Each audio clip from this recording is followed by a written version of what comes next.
You're watching News at Prime. Let's get into another important conversation. A group of South African citizens have reportedly reached out for assistance to non-governmental organization Brave to Love.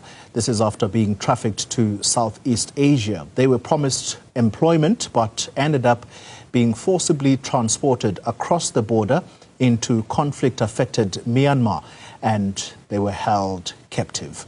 Brave to Love Director Byron Mann joins us now for more.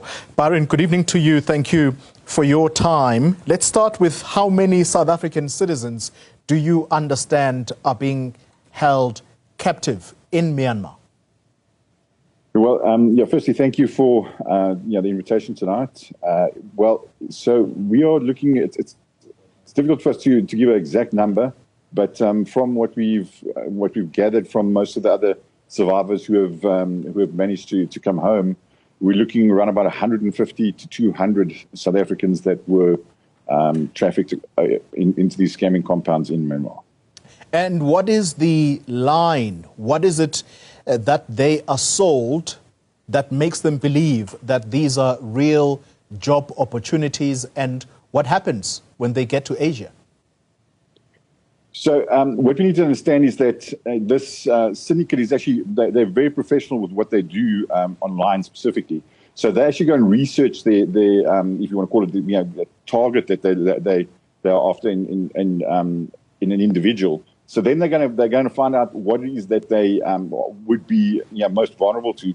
For example, we've had some of it was two young boys that were lured across to go and play football.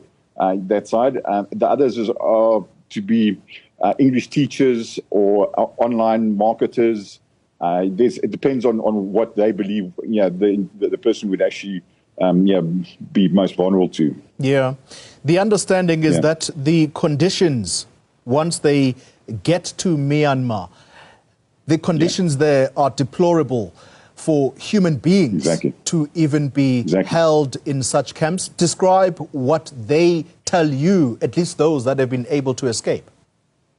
So what we've managed to find out from the people who have managed to get home, they get across to Thailand, and then from Thailand they actually are transported. That trip takes anywhere between 6 to 8 hours until they get to the river, and once they cross over into Myanmar over the river, that's when they are bundled into the compound.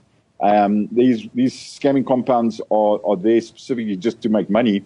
So there's no luxuries or comforts and so on within the compound. Yeah, the guys are staying in dormitories, on bunk beds.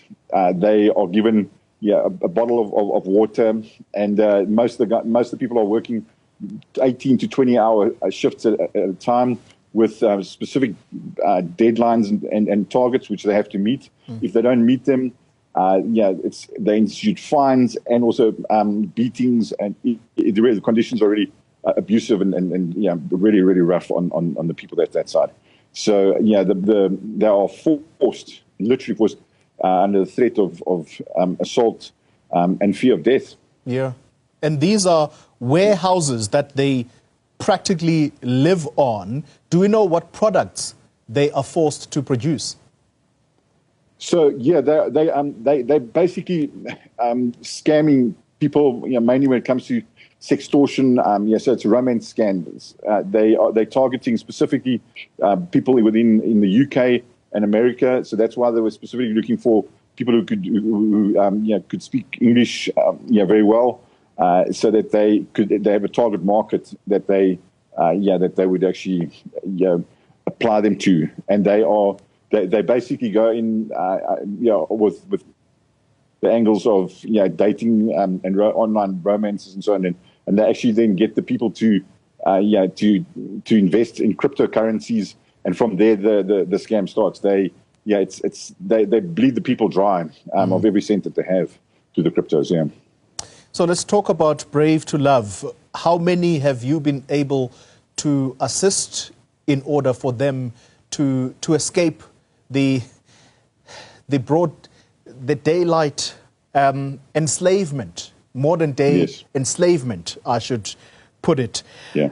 How many have you been able to help, and the Department of DIRCO, this is Department of International Relations and Cooperation, are they involved at all in these efforts to try and rescue the South Africans? Yes. So first, okay, so we've been fortunate enough to work with 39 people that we would be able to bring home. DIRCO were involved in, but they came forward and said that they are not going to be repatriating any more South African citizens. I think they were involved in the first 23 that came back. Since then, it's been on Brave to Love and the other stakeholders, other NGOs, to dig in and assist these people to come home. So yes, currently, we are working with a group now. It's 41 plus. I think we heard now another 6 that came forward today, and another 3 that are actually being held in the Myanmar prison at the moment because they overstayed their work permits or work visas. Yeah. So we are fighting for them, to bring them all back as well.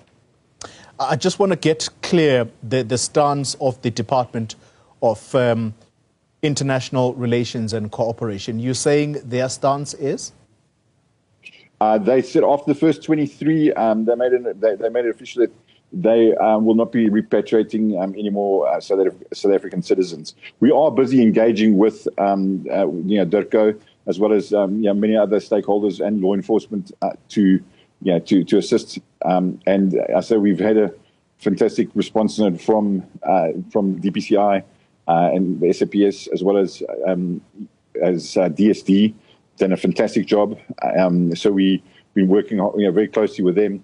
But as I said, DIRCO has been slow. For example, I mean, the three boys that are held in the prison. They've been forced to. They don't have a choice. It's not like they went out to go deliberately break the law. Now they find themselves in a prison that side, and nobody's coming for them. That's the Department of DIRCO should be there, or at least have a representative to go and fight their case on their behalf. I mean, these are South African citizens. It's not there's no drugs involved or anything like this. These are people that who have been coerced, lured across, and trafficked. So they are victims of human trafficking. Yeah, it is tough. It is difficult indeed. Well, thank you very much for the efforts that you are making, and we'll try to get the side of DIRCO. As you say, it appears that there is some reluctance from their side to try and lend a helping hand here. Barin Mann is the director of Brave to Love.